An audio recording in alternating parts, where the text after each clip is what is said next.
বিএনপির কিছু সংখ্যক কর্মী কুলাঙ্গার শব্দের অর্থ ঠিকমতো উপলব্ধি করতে পারেন নাই অথবা ওনাদের জানার ভুল আছে।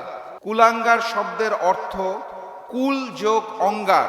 কুল অর্থ বংশ, অঙ্গার অর্থ কলঙ্ক, অর্থাৎ বংশের কলঙ্ক।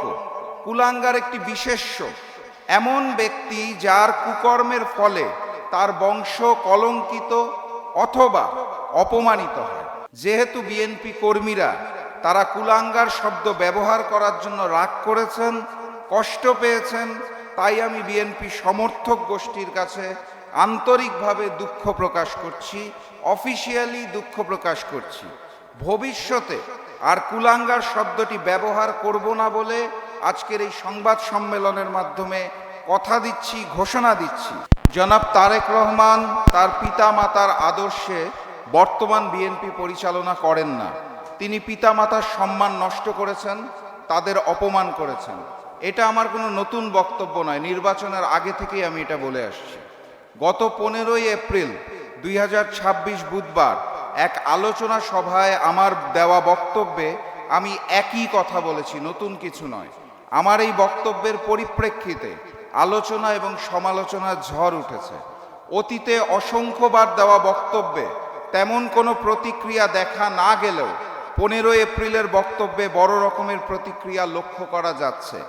অতীতের আমার বক্তব্যের সাথে 15 এপ্রিলের বক্তব্যের পার্থক্য অথবা নতুনত্ব একটি মাত্র শব্দ, সেই শব্দটি হচ্ছে কুলাঙ্গার।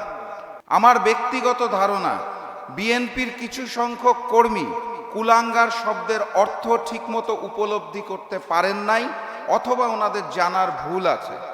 আমি তাদেরকে বিনয়ের সাথে বলতে চাই, কুলাঙ্গার শব্দের অর্থ কুল যোগ অঙ্গার।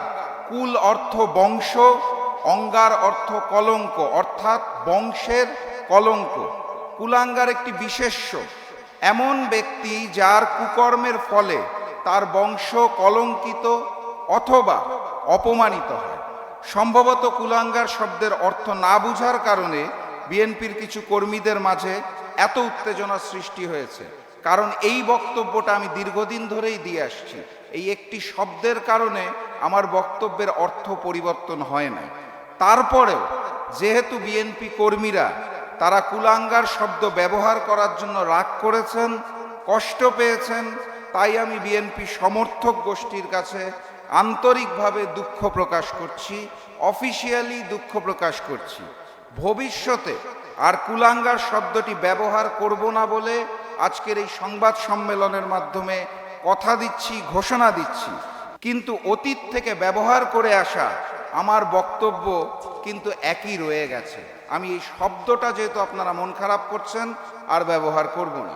আমি মনে প্রাণে বিশ্বাস করি তারেক রহমানের নেতৃত্বাধীন বিএনপি শহীদ প্রেসিডেন্ট জিয়াউর রহমান ও দেশনেত্রী বেগম খালেদা জিয়ার আদর্শের বিএনপি নয়, যেটা তিনি নির্বাচনের পরে জুলাইয়ের সাথে বেইমানি করে, দেশের 70% মানুষের গণভোটের হার সাথে বেইমানি করে অলরেডি প্রমাণ করেছেন। সম্মানিত সাংবাদিকবৃন্দ, আমার এই বক্তব্যের পরিপ্রেক্ষিতে দেশের বিভিন্ন অঞ্চলে বিএনপি সমর্থক গোষ্ঠী প্রতিবাদ করেছে, মিছিল করেছে, মিটিং করেছে, আমার কুশপুত্তলিকা দাহসহ নানাবিধ কর্মসূচি পালন করেছেন। সেটা করার সম্পূর্ণ গণতান্ত্রিক অধিকার তাদের রয়েছে। আমি সরকারপন্থী নেতাকর্মীদের আমার পক্ষ থেকে সাধুবাদ জানাই। কিন্তু গতকাল শুক্রবার সকালে আমার বাসভবনের সামনে সরকারপন্থী ও বিএনপি সমর্থক গোষ্ঠী যেভাবে বাসভবনকে অবরুদ্ধ করে মব সৃষ্টি করেছে, সেটা হতবাক করার মতো। জুলাই গণঅভ্যুত্থানের সময় আওয়ামী সন্ত্রাসীরা পঞ্চগড় জেলায় জাকপা কার্যালয়ে হামলা ও ভাঙচুর করেছিল। আমি অত্যন্ত দুঃখের সাথে লক্ষ্য করলাম গতকাল শুক্রবার বিকালে পঞ্চগড়ে ছাত্রদল এবং যুবদলের মিছিল থেকে প্রায় 200-250 জন নেতাকর্মী সেই আওয়ামী সন্ত্রাসী কায়দায় পঞ্চগড় জেলা জাকপা কার্যালয়ে হামলা এবং ভাঙচুর করেছে। বাক স্বাধীনতা গণতন্ত্রের অন্যতম ভিত্তি। সেখানে রাষ্ট্র বা সরকারের কঠোর সমালোচনা করা নাগরিকের সাংবিধানিক অধিকার। আমাদের সংবিধানের ৩৯ নং অনুচ্ছেদে চিন্তা ও বিবেকের স্বাধীনতা এবং বাক ও ভাব প্রকাশের স্বাধীনতার নিশ্চয়তা দেওয়া হয়েছে। আপনারা জানেন, সংসদে সংবিধান নিয়ে অনেক আলাপ আলোচনা ইদানিং করা হয়। সেই সংবিধানের ৩৯ নং অনুচ্ছেদটা আপনাদের বিনয়ের সাথে স্মরণ করিয়ে দিতে চাই। আমি বিশ্বাস করি জনগণের প্রাপ্য অধিকারের জন্য কথা বলা আমার দায়িত্ব। সেই কাজটি করার জন্য ফ্যাসিস্ট হাসিনার সময় আমি চুপ ছিলাম না, এখনো চুপ থাকতে পারছি না। রাষ্ট্র পরিচালনার দায়িত্ব চেয়ে জনগণকে যে অঙ্গীকারগুলো দেওয়া হয়েছিল সেই অঙ্গীকারগুলো পালন করাটা সরকারের জন্য আবশ্যক, এবং গণতান্ত্রিক দেশে বিরোধী দল হিসেবে যে কোনো ব্যত্যয় হলে তা মনে করিয়ে দেওয়াটাই আমার কাজ, আমাদের কাজ। আমাদের স্বরাষ্ট্রমন্ত্রী বলেছিলেন বাংলাদেশে আর কোনো মব কালচার থাকবে না।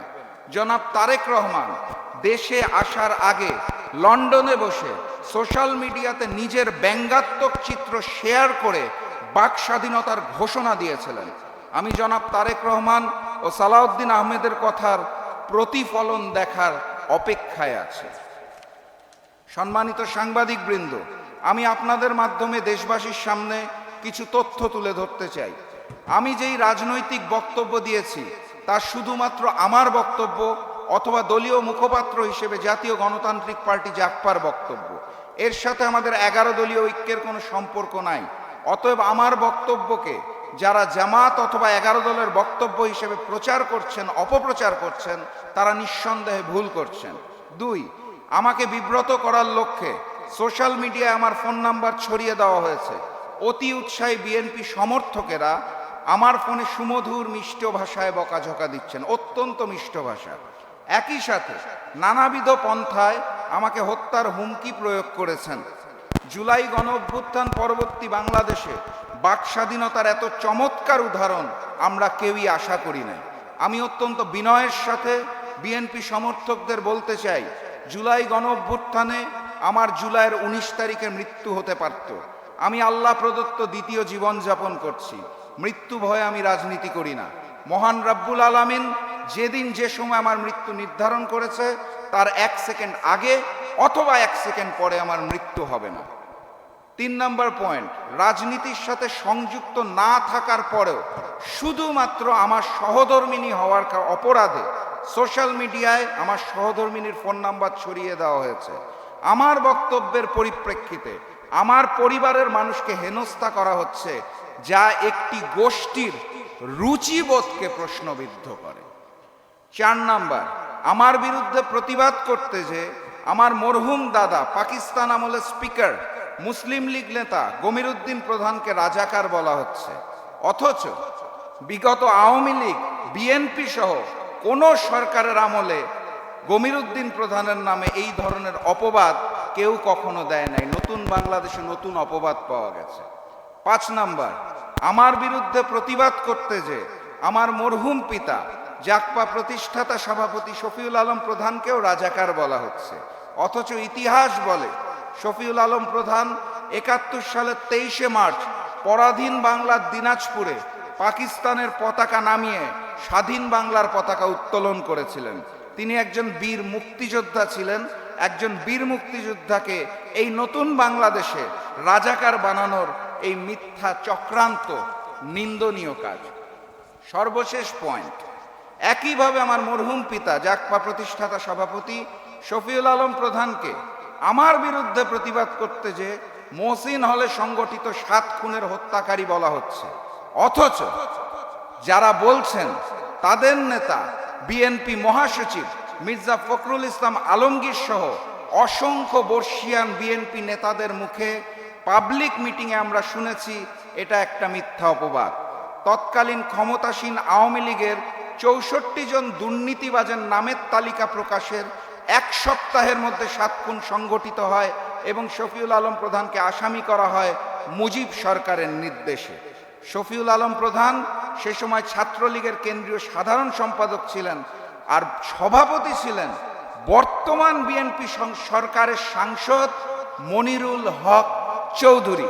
আমি বিএনপি সমর্থকদের বিনয়ের সাথে অনুরোধ করব, আমার মরহুম পিতাকে আওয়ামী কায়দায় খুনি বলার আগে আপনাদের নেতা মনিরুল হক চৌধুরীর কাছে প্রকৃত ঘটনাটি সম্পর্কে অবগত হওয়ার জন্য। ওনাকে খুনি বলাটা তো শহীদ প্রেসিডেন্ট জিয়াউর রহমানের সিদ্ধান্তকে অসম্মান করা। প্রিয় সাংবাদিক বৃন্দ, আমি আপনাদের মাধ্যমে বাংলাদেশের প্রতিটি নাগরিককে জুলাই গণ অভ্যুত্থান পরবর্তী বাংলাদেশের সুস্থ ধারার রাজনীতি সমর্থন করার আহ্বান জানাচ্ছি। প্রকৃত স্বাধীনতা, প্রকৃত সার্বভৌমত্ব, প্রকৃত গণতন্ত্র, প্রকৃত বাক স্বাধীনতা ও প্রকৃত মানবাধিকারের প্রত্যাশায় আমি আজকের মতো শেষ করছি। বিজয়ের পথে যাত্রা শুরু, জীবন অথবা মৃত্যু। আসসালামু আলাইকুম।